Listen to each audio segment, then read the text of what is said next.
C'est pour ça que de plus en plus, mes bien-aimés dans le Seigneur, dans les temps de la fin, l'église véritable, elle sera cachée. Comme au temps de Jézabel, les véritables prophètes étaient dans les grottes. C'est pour ça ceux qui partiront à l'enlèvement de l'église, ce sera ceux qui seront dans les coulisses et qui seront en train de se préparer pour le grand retour du Maître. C'est pour ça que Jésus veut te sanctifier. Laisse Jésus te laver par les eaux de sa parole. Voilà la grâce, la paix, mes bien-aimés dans le Seigneur, par Jésus de Nazareth, le ressuscité du 3e jour.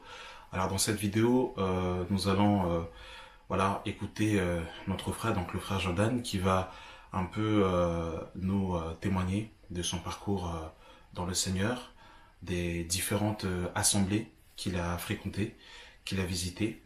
Et c'est un peu la suite de toutes ces vidéos qui ont été faites sur les pères de l'église, sur l'église protestante et tout et consorts. Et là, du coup, nous allons voilà, écouter notre frère qui va nous partager voilà, un peu son témoignage. Mais dans un premier temps, on va d'abord faire présentation. Comment tu vas, mon frère? Ça va très bien, et toi? Ça va? Ça va, par la grâce de Dieu. Voilà, donc le frère Jordan est un frère qui, voilà, nous avons de la communion, nous persévérons ensemble aujourd'hui. Et voilà, donc c'est un frère qui aime le Seigneur, qui aime Dieu. Et voilà, donc c'est un frère, voilà, tout simplement que, voilà, avec d'autres personnes qu'on encourage à s'attacher au Seigneur, aux Saintes Écritures, à rester simple et à ne pas tomber dans l'orgueil. Alors, comment tu es, mon frère? Ça va, par la grâce de Dieu, hein. Ça va, ça va. Alors, bah, dis-nous un peu, déjà dans un premier temps, comment est-ce que tu as rencontré le Seigneur et voilà, un peu, avant de nous parler de certaines dénominations que tu as pu faire, comment est-ce que tu as rencontré le Seigneur Donc moi, je suis né dans une famille catholique. D'accord.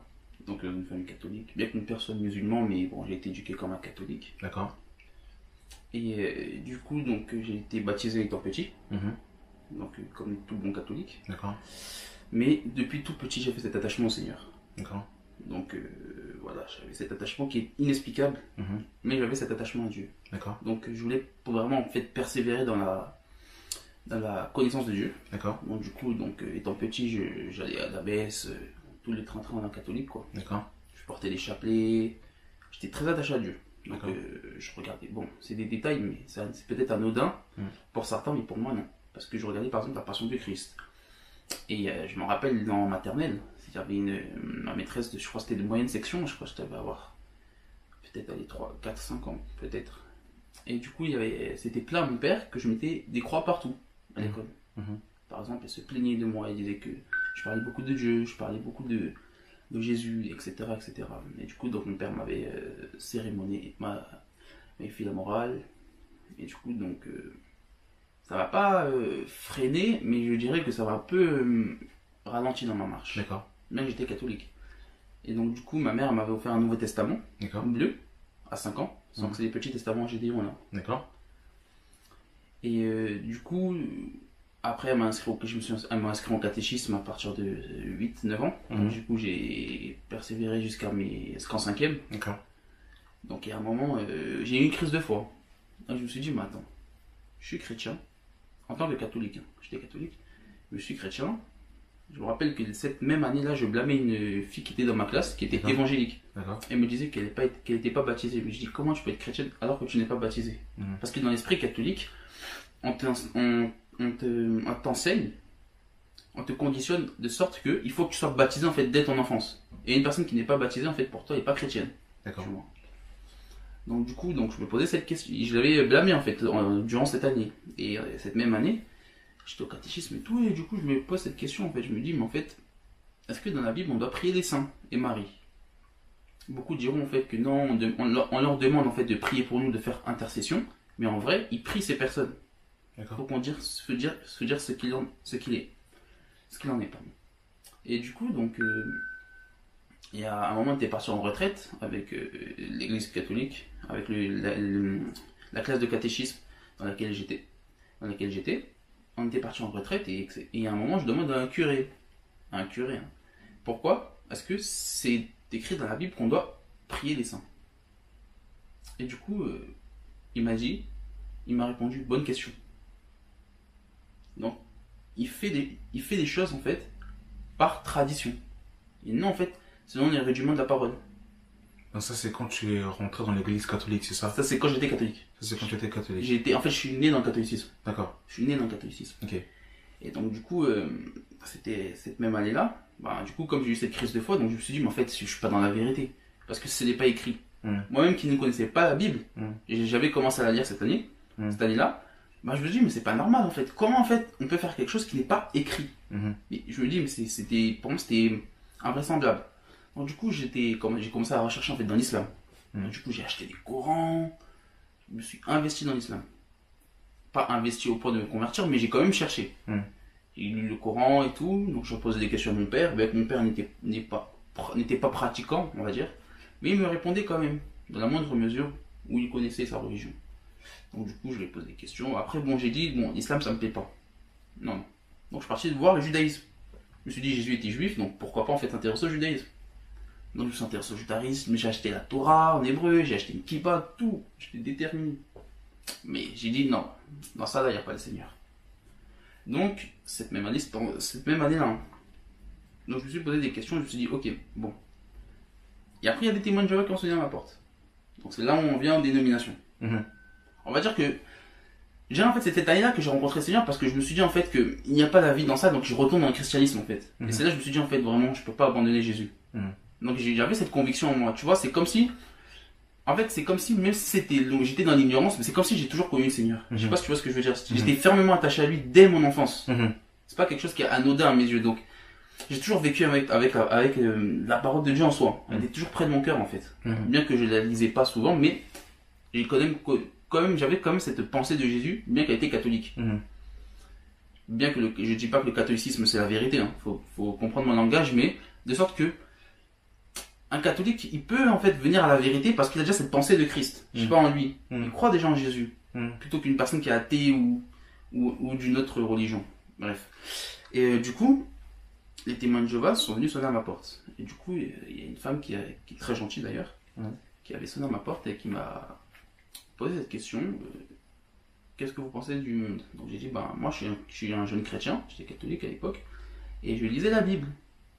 Donc elle m'a dit, ah oui, tu es jeune et tu lis la Bible. Donc elle m'a donné un tour de garde, etc., qui parlait en fait de Jésus. Donc j'ai dit, ok. Donc je l'ai conservé, je l'ai gardé de côté. Et il venait de temps en temps. Donc moi, entre-temps, frère, je dirais pas étant perdu, mais étant à la recherche de quelque chose, donc je me suis cherché en fait. Donc j'ai cherché encore des dénominations. C'est là en fait que j'ai fait l'investigation de chaque dénomination. Et là, du coup, à ce moment, tu es devenu témoin de Jéhovah? Pas rapidement. D'accord. On va dire que je m'étais premièrement, en fait, à cette même année-là, l'année qui a suivi, je m'étais en fait créé un compte sur Twitter, et j'ai vu en fait beaucoup de chrétiens sur Twitter qui enseignaient. J'étais pas encore témoin de Jéhovah, c'est-à-dire que je m'intéressais aux témoins de Jéhovah, mais je regardais un peu partout en fait. Parce que moi, j'étais pas quelqu'un de figé. Donc je regardais un peu partout pour savoir, pour comparer, etc.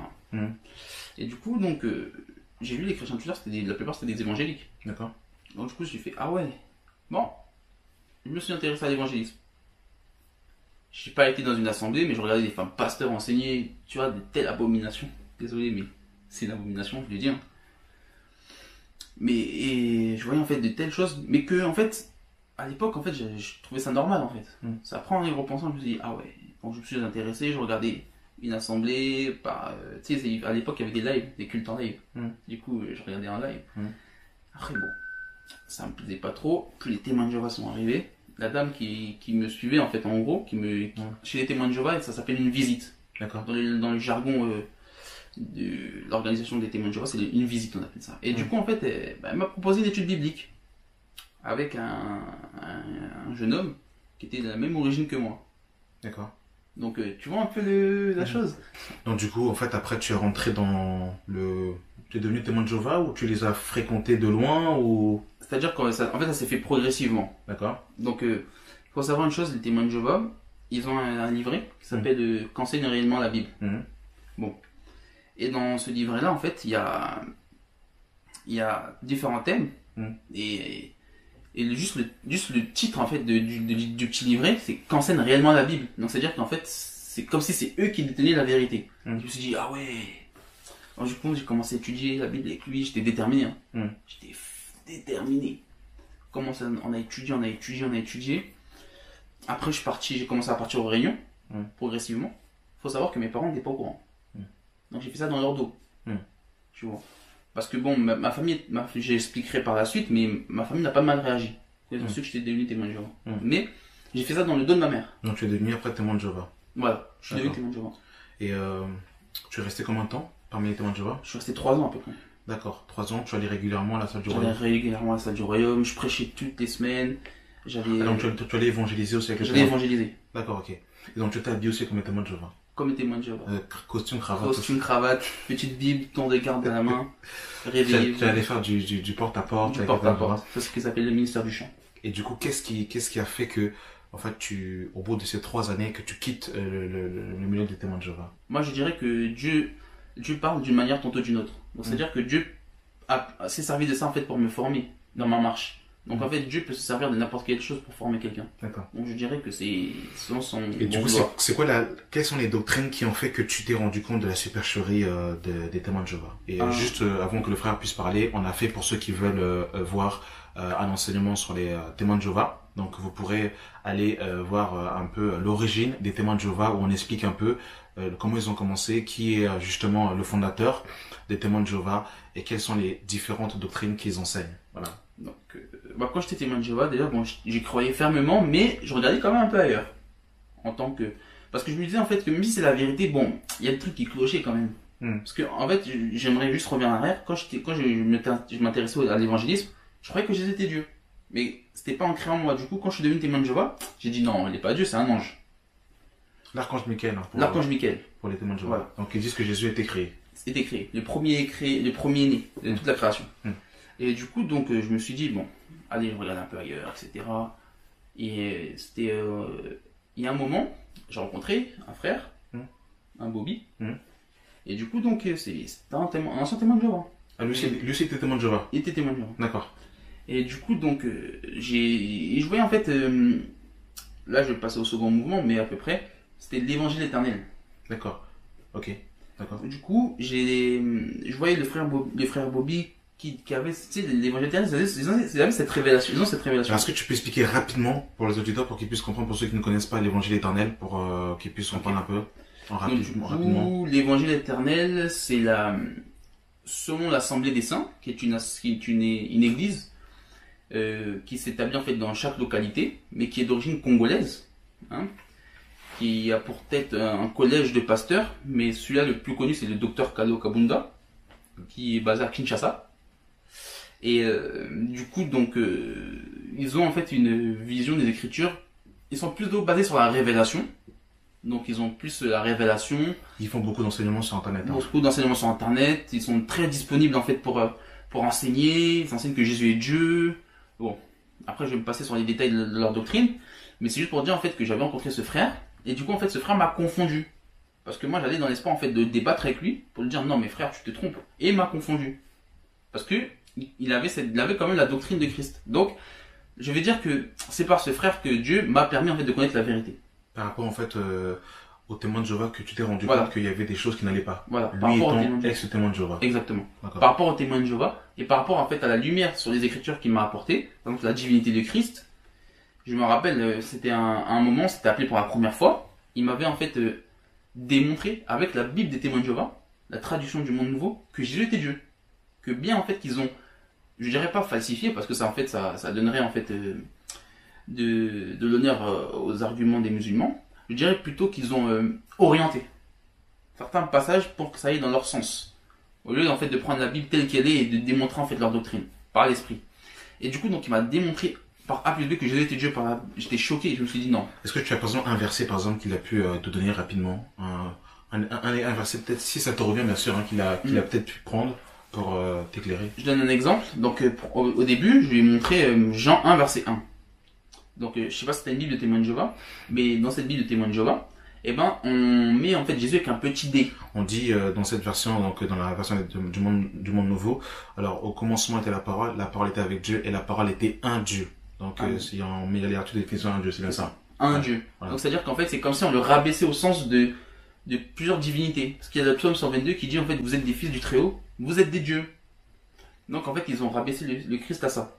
Or, une fois, c'est juste une aparté, mais un témoin de Jéhovah me disait en fait que oui, mais dans les Grecs, les petits D, les majuscules n'existent pas. J'ai dit ok. Mais si dans les Grecs, les majuscules n'existent pas, alors pourquoi vous mettez une majuscule à Dieu dans tous les autres passages? C'est un peu d'hypocrisie. Bon, c'est juste pour cet aparté que je voulais faire. Donc les frères, j'avais donné ce passage-là, et le frère m'a dit ok. Donc c'est vrai qu'ici ils ont quand même altéré le sens du texte. Il m'a donné Ésaïe 9 verset 5. Où ici en fait dans ce passage-là, vous pouvez vérifier en fait dans la traduction du Monde Nouveau des Témoins de Jéhovah, dans la version 95 ou celle de 2013, parce qu'il y a deux versions. Qui est une qui a été révisée récemment, et ben en fait il faut savoir que dans ce passage-là, on s'adresse à Christ, et eux reconnaissent que c'est Christ, ce passage est destiné à Christ, plutôt, et ben il y a la majuscule en fait. Et qu'est-ce qu'on lit dans ce passage? Mais il dit que, si on peut le prendre, hein. Oui, bien sûr, on va le prendre pour le plus simple. C'est quasiment traduit pareil. Pareil. Voilà, chez les... Donc il est dit... Car un enfant nous est né, un fils nous est donné, et la domination reposera sur son épaule. On l'appellera admirable, conseiller, Dieu puissant, Père éternel, prince de la paix. Amen. Et en fait, c'est par Dieu puissant en fait, qui va me démontrer en fait que Christ est Dieu. Juste par ce passage-là, pour me démontrer en fait que ils ont pu en fait altérer certains passages, mais Dieu les a voilés sur certains points qu'ils ont négligés. Même par rapport à Emmanuel, Ésaïe 7, verset 14. Après, dans Matthieu 1, on va donner en fait la signification qui est Dieu parmi nous, Dieu avec nous. Donc, par là, en fait, mes yeux se sont ouverts un peu en disant que, j'étais quand même égaré. Donc, du coup, j'ai arrêté complètement d'aller dans les cultes des témoins de Jéhovah. Et à ce moment-là, tu as commencé à fréquenter l'évangile éternel. J'ai fréquenté l'évangile éternel. Et tu restais là-bas combien de temps? Je dirais, c'était en saccadé, hein, parce que j'étais encore un peu témoin de Jéhovah, mais j'allais en cachette, en fait. J'allais en cachette parce que j'étais témoin de Jéhovah officiellement, mais j'allais plus aux réunions des témoins de Jéhovah. Donc j'allais qu'à l'évangile éternel. D'accord. Et du coup, donc, je suis resté à peu près 7 à 8 mois. Ah, chez l'évangile éternel. Chez l'évangile éternel.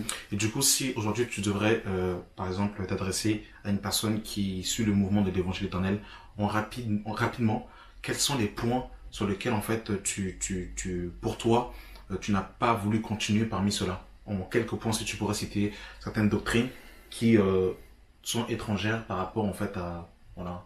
Donc il y a des doctrines qui sont étrangères dans le sens où... Déjà, j'ai un point où Paul dira en fait que l'excès de connaissance n'édifie pas. La connaissance enfle, mais l'amour édifie. Exactement. Ça, c'est dans Romains 1 Corinthiens chapitre 8. Et ça rend orgueilleux. C'est ça que la Bible dit que Dieu résiste aux orgueilleux. Et quand en fait on voit en fait la parole en fait de certains enseignants de ce mouvement, on voit en fait qu'il y a un orgueil en fait. On voit qu'il y a un certain orgueil. Et dans cet orgueil là en fait, c'est comme si en fait ils anéantissaient en fait l'évangile. Et je dirais en fait que dans cet orgueil, ils se déclarent en fait être seuls à avoir la vérité. Donc si moi je monopolise en fait la vérité, c'est-à-dire que je détiens la vérité captive, en fait c'est-à-dire que je deviens une secte. Et c'est un peu, ça contredit la parole que Jésus dira, ce n'est ni à Jérusalem ni sous cette montagne qu'il faut adorer le Père, mais Dieu veut des adorateurs en esprit et en vérité. Et il dira aussi en fait que là où 2 ou 3 sont réunis en mon nom, c'est-à-dire en sa parole, je serai au milieu d'eux. Donc s'il y a une personne, par exemple, je dis une bêtise, mais qui est à Lyon ou qui est à Nice ou même Orléans, peu importe, mais qui enseigne la saine doctrine telle qu'elle est prêchée par l'Esprit du Seigneur, est-ce qu'on doit dire que celui-ci est un faux? Donc en fait, malheureusement, en fait, si on ne fréquente pas leur assemblée, il y a une disqualification. Des autres personnes qui disent en fait qu'ils n'ont pas la vérité. Donc c'est comme les témoins de Jéhovah qui disent en fait que ceux qui ne sont pas dans le mouvement des témoins de Jéhovah, en fait, ils n'héritent pas du royaume terrestre. D'accord. Donc c'est un peu dans ce même esprit en fait. D'accord. Et du coup en fait il y a aussi le point en fait qu'il n'y a pas de doctrine qui est enseignée. C'est pas qu'il n'y a pas de doctrine, parce que je veux dire qu'il y a quand même la doctrine, mais en fait je vais dire qu'ils mettent plus l'accent sur la révélation. Ouais.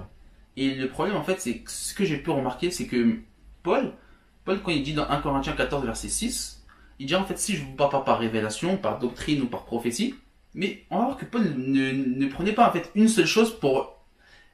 C'est-à-dire que Paul ne va pas élever une seule chose au détriment des autres. Ouais. C'est comme en fait les dénominations, ils vont, comme on le disait, hein, ils vont recevoir une lumière, ils vont négliger en fait le reste. Tu vois. Alors que la Bible en fait c'est pas une révélation partielle, mais c'est une révélation totale. Exactement. Donc si Dieu par exemple selon des ministères, Dieu peut donner la révélation plus que la doctrine. Je dis pas le contraire. Selon des ministères, c'est-à-dire que le ministère de docteur par exemple, Mais si le prophète est dans la révélation, si le pasteur est dans la révélation, si le docteur est dans la révélation, si l'évangéliste et l'apôtre sont dans la révélation, alors où est la doctrine? Où est la prophétie? Bien que je pense que, voilà, ils abordent ces différents thèmes, mais l'excès de révélation, c'est-à-dire que être trop dans les airs, des fois, ben, frère, des fois quand tu es trop dans les airs, tu fais des rencontres, hein, comme tu dis. Tu tombes après. Et des fois, en fait, ils sont pas à la simplicité de l'évangile. Pragmatique. Ils sont pas pragmatiques, frère. Il n'y a pas de terre à terre. Où je vais te donner des choses essentielles. Comment aimer ton prochain. C'est-à-dire, comment agir, comment se sanctifier. Bon, on se sanctifie pas de nous-mêmes, mais c'est Dieu qui nous sanctifie. Mais il y a une part de nous-mêmes aussi. Mais comment, en fait, marcher convenablement en Christ, tu vois? Juste des trucs basiques quand même. On peut être dans la révélation. Moi, je ne rejette pas la révélation. Je pense que c'est ton cas. Exactement, oui. Effectivement. On ne rejette pas la révélation. Mais... Dans la Bible dit, en fait, le peuple sans révélation et c'est un peuple sans frein. Exactement. Et sans frein. Donc, on ne rejette pas la révélation, mais je pense qu'il faut quand même avoir la doctrine, il faut avoir la prophétie, il faut avoir la connaissance. Donc, si toutes ces choses ne sont pas assemblées pour former un bloc, et ben, ça fait des catastrophes. Puis, donc, je suis resté 6 mois, etc. Et un jour, je tombe sur une image de Branham. Je fais, oh. On a fait ça un enseignement pour sur Branham pour ceux qui veulent aller jeter un coup d'œil par rapport aux doctrines que Branham a prêchées.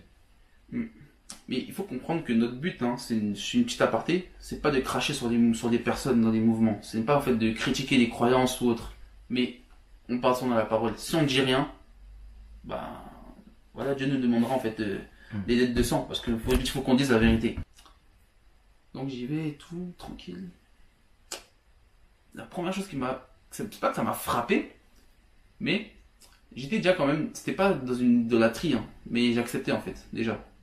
Parce que je considère en fait que l'image de Branham, avec la colonne de feu, hein, bah c'était un miracle, tu vois. Donc j'acceptais en fait ceci. Tu peux expliquer rapidement en fait la colonne de feu? En fait, si vous voulez, en 1950, c'était le 25 janvier 1950, lors d'une prédication, lors d'un débat, à Houston je crois, lors d'un débat à Houston, Branham en fait va un moment... va en fait clôturer ce débat. Ce débat, je crois que c'était sur les miracles. Hein. Branham, il faut savoir que Branham, c'était un revivaliste. Donc c'était quelqu'un qui organisait des réunions sous les tentes et qui faisait des miracles, qui guérissait les malades, etc. Et à ce moment-là, en fait, Branham, en clôturant cette séance, bah, il va avoir une lumière, en fait, un halo qui va apparaître sur sa tête. Et il va être photographié, en fait. Et à ce qu'ils disent, la colonne de feu qui a été photographiée sur sa tête a été en fait minutieusement en fait étudiée, et ils ont déclaré en fait que c'était pas un montage et que c'était un objet spirituel ou un être spirituel qui a été photographié. Et du coup donc ce nom Branham, ceci est au département du FBI aux États-Unis, etc. Bon. Donc du coup voilà, c'est ça la colonne de feu. Donc et donc chez les Branhamistes en fait il y a la photo de Branham avec la photo de Jésus, ça c'est dans toutes les assemblées des Branhamistes. Waouh, ça c'est terrible ça. Du coup, quand je suis arrivé dans cette assemblée, justement, c'est ça qui m'a frappé. Je me dis, ah, il y avait Branham à droite, Jésus à gauche, et le nuage sous la chair. C'est le nuage, il y a un nuage bleu aussi. C'est Branham qui va dire qu'il a reçu les 7 sceaux en 1963, 28 février 1963, sur une montagne dans l'Arizona. Il va dire qu'il y a 7 anges qui sont venus se manifester et qui lui ont donné une épée, et c'est là en fait qu'il recevra les 7 sceaux. C'est-à-dire qu'il va commencer en fait à enseigner les différentes révélations en fait par rapport à la Bible. Les sceaux en fait selon lui, ce sont en fait des paroles cachées en fait des Écritures, des révélations par exemple comme la semence du serpent, ou des doctrines quoi, le baptême au nom de Jésus, etc. Waouh, c'est chaud, c'est chaud. Et ce qui est très étrange, hein, c'est que Branham dit que que Caïn a pour père biologique le serpent. Donc le serpent a eu un rapport intime avec Ève, et c'est l'une des doctrines qu'il prêche. Donc il prêchait la prédestination, que Dieu en fait a prédestiné des gens au ciel et il a prédestiné des gens en enfer. C'est terrible. Et du coup tu es resté là-bas pendant combien de temps? Qu'est-ce qui a fait que tu sortes en fait de cet endroit? Je suis resté là-bas pendant 1 an à peu près. Donc j'ai pris mon baptême là-bas, hein, parce qu'il fallait que je me fasse baptiser au nom de Jésus. Donc j'ai pris mon baptême là-bas. Et du coup en fait, j'ai commencé en fait à pas devenir idolâtre, mais j'étais trop attaché à Branham. J'avais cette photo de lui chez moi, je t'avais montré la photo. Et en fait, il faut savoir, excuse-moi sans te couper, qu'ils enseignent avec les brochures de Branham. Et pour eux, les brochures de Branham sont au même pied d'égalité que la parole. Exactement. C'est Branham a dit, Branham a dit, Branham a dit. Et en fait, pour eux, il y a eu Moïse, il y a eu Jésus, et Branham est venu interpréter les deux. C'est ça en fait pour eux. Donc il faut, pour comprendre la Bible, il faut mettre les lunettes de Branham. Et il faut voir qu'il y a des déviances des fois. Il y en a qui disent que Branham est Dieu, d'autres qui vont dire qu'il est ressuscité, bref. Et même dans leur mouvement, il y a différents mouvements quoi. Il y a des 7 tonnerres, des tonnéristes qui pensent que les 7 tonnerres en fait ont été révélés. Alors que la Bible dit que les 7 tonnerres ont été scellés. Ça c'est dans l'Apocalypse 10. Apocalypse 10, ok. Apocalypse 10. Donc il y a différentes doctrines. Que même dans leur mouvement, ils sont scindés, tu vois. Il n'y a pas d'unité à la fois. Donc du coup, qu'est-ce qui m'a... Donc au début, j'étais tellement attaché à Branham, ma femme me disait, ouais, Branham, t'es trop attaché, tu commences à l'idolâtrer, limite, tu vois. Même elle m'interpellait, ma belle-mère également, ainsi que d'autres personnes de ma famille. Donc du coup, je calculais pas, tu vois. Je me suis dit, bon, c'est la vérité, je vais pas me tromper. Branham, il faut savoir que j'avais cette pensée légaliste comme Branham. Tu vois, la femme, elle doit être comme ça, elle doit pas enseigner, doit être habillée de telle manière. Le seul truc que je n'étais pas d'accord avec Branham, c'était le voile. Pour lui, la femme ne doit pas se voiler. Je dis non. Sur ça, c'est bizarre. Tu es un prophète de Dieu, mais tu considères que la femme ne peut pas se voiler. Donc moi, tu sais, j'avais cette pensée légaliste un peu que la femme doit être comme ça. C'est comme si j'étais misogyne, tu vois. Alors que c'était pas le cas, vraiment. C'est juste que j'avais cette pensée comme lui. Donc du coup, c'est ça qui m'avait interpellé. Et du coup, bon, un jour, je partage encore avec le frère Bobby.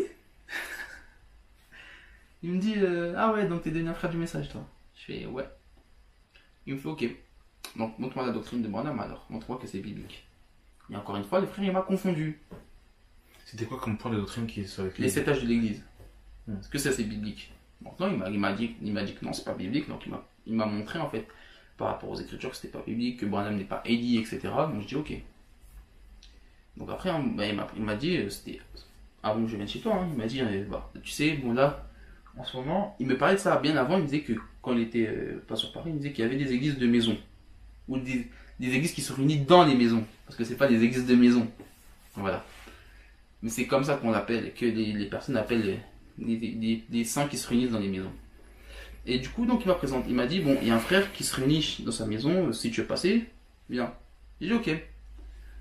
Alors du coup, je suis passé chez toi et c'est comme ça que j'ai fait ta connaissance, quoi. Et du coup, quand tu es arrivé, tu pensais que t'avais déjà l'épée sur le côté, sur le flanc pour être prêt à dégainer au cas où tu cherchais des fausses doctrines.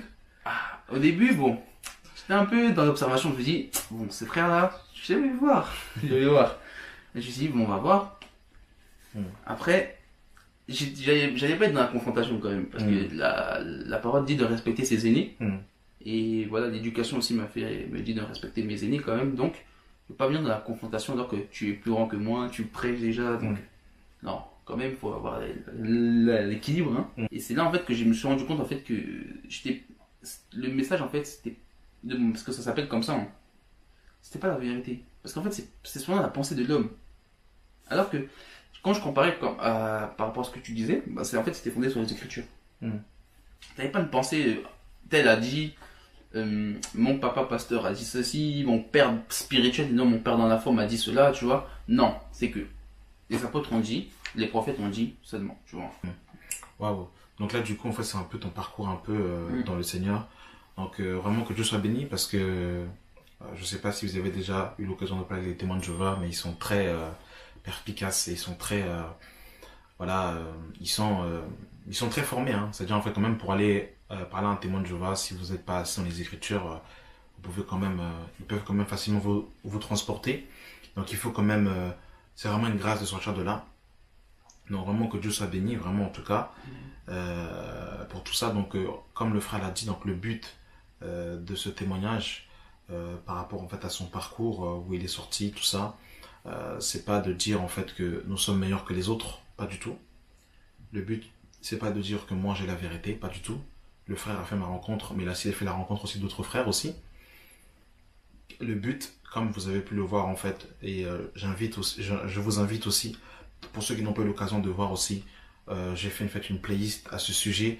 Le titre de la playlist s'intitule en fait l'histoire de l'Église, où justement en fait nous avons pu parler des pères de l'Église et des différents mouvements qui se sont levés au cours de l'histoire de l'Église, et vous allez voir un peu la plupart des fausses doctrines que nous avons et qui sont prêchées dans nos assemblées. Vous allez voir un peu leur origine et leur histoire. Et c'est important d'être, comment dire, en fait, véritablement conscient de cela. Parce que mes amis, c'est une question d'éternité, c'est une question de salut, c'est une question de vie ou de mort. Et on ne peut pas jouer avec le salut. Et vous savez, quand on prend les transports en commun, eh bien, on va d'abord quand même regarder là où le train va, pour savoir si le train ramène bien à la destination où je vais. Mais si vous prenez un train sans regarder la destination, vous pouvez vous trouver dans une station qui n'est pas la vôtre. Encore si vous vous trompez de station, c'est pas un souci, vous pouvez reprendre un autre train et repartir à bon quai. Mais avec le Seigneur, si vous rentrez dans un train sans vérifier là où vous allez, malheureusement, il n'y a pas de possibilité de retour. Et si vous arrivez à destination et que vous vous retrouvez en enfer, malheureusement, ce sera trop tard pour vous, parce que la Bible dit qu'il est réservé à l'homme de mourir une seule fois, après quoi vient le jugement. Donc le but, c'est véritablement de dire aux personnes, eh bien, de lire votre Bible. Lisez la Bible, lisez les Écritures, lisez la parole de Dieu. Donc aujourd'hui, frère, bon, c'est vrai que tu as l'opportunité de te rassembler avec moi, du moins aujourd'hui. On ne sait pas comment est-ce que Dieu fera les choses demain. Qu'est-ce que tu pourrais dire aujourd'hui? Parce que il faut vraiment que les gens comprennent vraiment, en fait, c'est quoi. En fait, du coup, on a dit tout ça. Maintenant, que faire maintenant, en fait? Qu'est-ce que tu dirais, en fait, pour conclure, pour terminer par rapport, en fait, à ce que tu as dit? Qu'est-ce que tu conseillerais, par exemple, à un témoin de Jéhovah, un catholique, un branhamiste, comment dire, en fait, un adventiste? Qu'est-ce que tu lui dirais? Qu'est-ce que tu lui recommanderais aujourd'hui? Est-ce qu'il faut qu'il vienne prier chez nous? Est-ce qu'il faut qu'il écoute le frère Jesse? Qu'est-ce qu'il doit faire pour être sauvé? Qu'est-ce que je peux dire? Moi, en fait, j'étais dans cette pensée qu'il faut en fait qu'il y ait un mouvement, en fait. Il faut qu'il y ait un mouvement qui détient la vérité. Pour moi, en fait, quand le Seigneur est venu, il a laissé un mouvement, en fait. Il a laissé quelque chose où il y avait la vérité. Et le problème, en fait, c'est que si tu cherches la vérité dans l'homme, tu ne trouveras jamais la vérité. C'est pour ça que le Seigneur et Jésus a dit, on va prendre Jean 14, verset 6. Jean 14, verset 6, c'est ça? Si tu peux le lire. Jésus lui dit, je suis le chemin, la vérité et la vie, et nul ne vient au Père que par moi. Et du coup, en fait, ce passage, pour moi, il est flagrant. Pourquoi? Parce que, en fait, Christ, c'est lui seul qui est la vérité. C'est pas, en fait, un mouvement, en fait, qui doit détenir la vérité. Et quand, en fait, on voit un mouvement qui va dire, oui, mais nous, on détient la vérité. Si vous n'êtes pas avec nous, vous irez en enfer. Mais déjà, c'est-à-dire qu'ils se prennent pour Christ. Parce que c'est seul Christ qui est la vérité. Christ va dire une autre chose. Jean 17, verset 7, si on peut le prendre ensemble. C'était Jean 17, 17 peut-être? Ah, 17, oui, merci. Il est dit, sanctifie-les par ta vérité, ta parole est la vérité. Or, ça rejoint encore une fois ce passage parce que Jean 1, verset 1 nous dit que Christ est la parole. Et Jean 1, verset 14 nous dit également que Christ est la parole et qu'ils ne l'ont point reçu.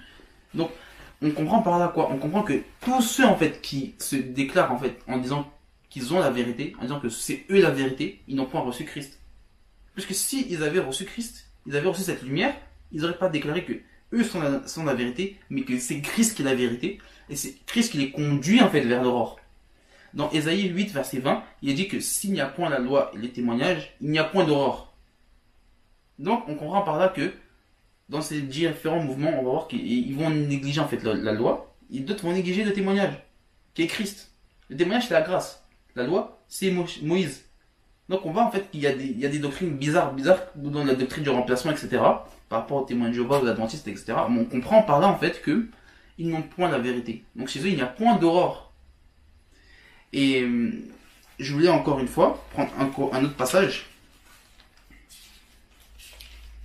1 Corinthiens, Éphésiens 2, verset 20. Éphésiens chapitre 2, le verset 20 qui nous dit: vous avez été édifiés sur le fondement des apôtres et des prophètes, Jésus-Christ étant lui-même la pierre angulaire. Amen. Donc, le Seigneur Jésus avait 12 apôtres. Ces 12 apôtres sont nos pères dans la foi. Et le Seigneur a donné à ces 12 apôtres sa parole. Et ces 12 apôtres, selon la grâce qu'ils ont reçue, nous ont enseigné tout ce qu'on devait savoir. L'apôtre Paul, par exemple, tu pourrais dire dans Acte 20, je vous ai annoncé tout le conseil de Dieu sur la Amen. L'apôtre Paul dans 1 Corinthiens 3 dira: je ne peux pas poser un autre fondement car sur ceux que nous avons posés, parce que Christ est lui-même le fondement. Christ est lui-même est ce fondement. Ici on dit que Christ est la pierre angulaire, mais on comprend par là en fait que dans 1 Corinthiens 3 c'est Christ lui-même qui est le fondement. Donc frère, si moi j'ai pas pour Christ, j'ai pas Christ comme pour fondement, Mais attends, quels sont mes fondements alors? Est-ce que c'est un homme qui va interpréter la Bible à sa manière? Ou une femme qui va interpréter la Bible à sa manière? Comme Ellen White avec ses prophéties. Ou Branham, chez les Branhamistes. Ou dans les messages de Branham, par exemple.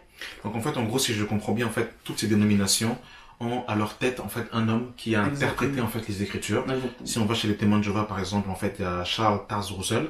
C'est lui qui est le fondateur des témoins de Jéhovah. Et c'est par lui, avant, il s'appelait les étudiants de la Bible. Et c'est par eux, justement, que ils comprennent, en fait, ils lisent, en fait, la Bible au travers, en fait, Charles Taze Russell.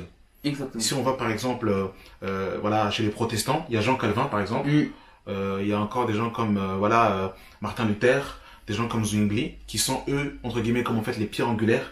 Et c'est sur eux qui se basent, en fait, pour comprendre la Bible. Chez les branhamistes, ils lisent la Bible, en fait, sous Branham. Avec les brochures. Avec les brochures. Ça, c'est grave, ça. Donc, en fait, le problème, vous avez vu, de toutes ces dénominations, c'est qu'en fait, on a mis, en fait, un homme entre Dieu et les hommes. Tout simplement. Et la Bible nous dit, dans le livre de 1 Timothée, chapitre 2, partie du verset 5, car il y a un seul Dieu, et aussi un seul médiateur entre Dieu et les hommes, Jésus-Christ homme.